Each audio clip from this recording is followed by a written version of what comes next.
उहाँले होइन, मैले चाहिँ लान लगाएको उहाँलाई। मेरो फुपू हुनुहुन्छ त्यहाँ, त्यही भएर फुपू कहाँ जान लागेका हौँ। फुपूले चाहिँ स्वीकार्नु भयो त तपाईँहरूको प्रेमलाई? फुपूले पनि आफूले माया गरेको मान्छेसँग भागेर बिहे गर्नुभएको हो।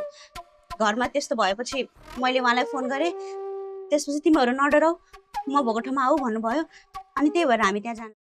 नमस्कार दर्शकबिन, तपाईहरूलाई स्वागत गर्न चाहन्छु सीता सिरियल 110 एपिसोडमा।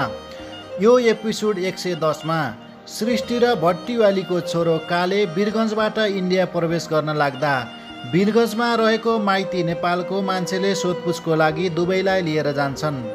उनीहरूको कडा रूपमा पालैपालो सोधपुछ हुन्छ, तर दुबईले हामी एकअर्कालाई माया गर्छौँ, घरमा हाम्रो सम्बन्ध अस्वीकार गरेकोले भागेर इन्डिया सृष्टिको फुपू भएको ठाउँमा जान लागेको भनी माइती नेपालका मान्छेहरूलाई बताउँछन् र सबै कुरा प्लानिङ गरेर नक्कली बुबा नक्कली फुपू बनाएर पहिले राखिएको हुन्छ। माइती नेपालका मान्छेहरूलाई पनि कुनै पनि शङ्का हुँदैन। शङ्का नभएपछि त्यहाँबाट माइती नेपालका मान्छेहरूले उनीहरूलाई इन्डिया जाने अनुमति दिइन्छ। एकछिनपछि हस्याङ फस्याङ गर्दै जगत र सीता पनि माइती नेपालसम्म सोधपुछको लागि जान्छन् र उनीहरूले बहिनी र कालेको फोटो देखाउँछन्। त्यसपछि उनीहरू त अघि भर्खरै यहाँबाट इन्डिया प्रवेश गरेको जानकारी दिन्छन्। सबै कुरा राम्ररी हेर्दा सृष्टिलाई बेच्न लगेको कुरा पुष्टि हुन्छ र माइती नेपालका मान्छे र जगत सीता सबै भएर उनीहरूलाई खोज्नतिर लाग्छन्। कतै पत्ता लाउन सक्दैनन्। राति हुन्छ। रातिको बास जगते र सीताले त्यहीँ वीरगञ्जको गेस्ट हाउसमा कोठा लिन्छन्। अनि जगते चाहिँ रक्सी खाएर बसिरहेको बेला भट्टी साउनीको छोरालाई देख्छन्, तर समाउन सक्दैन, किनभने जगतेले अत्याधिक रक्सी पिएर बसेको थियो। कालेले सृष्टिलाई 1 लाख आइसीमा बेचेको हुन्छ।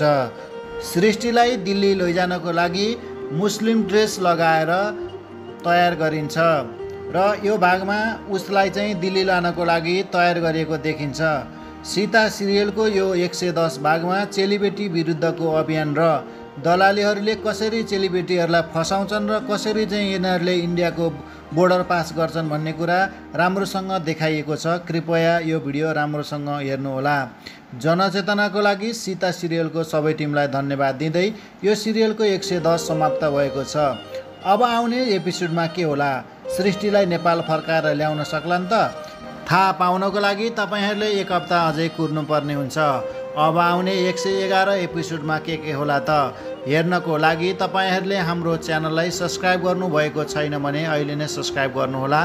हामी फेरि यस्तै अर्को भिडियो लिएर आउनेछौँ। तबसम्मको लागि तपाईँहरू सबैलाई धन्यवाद।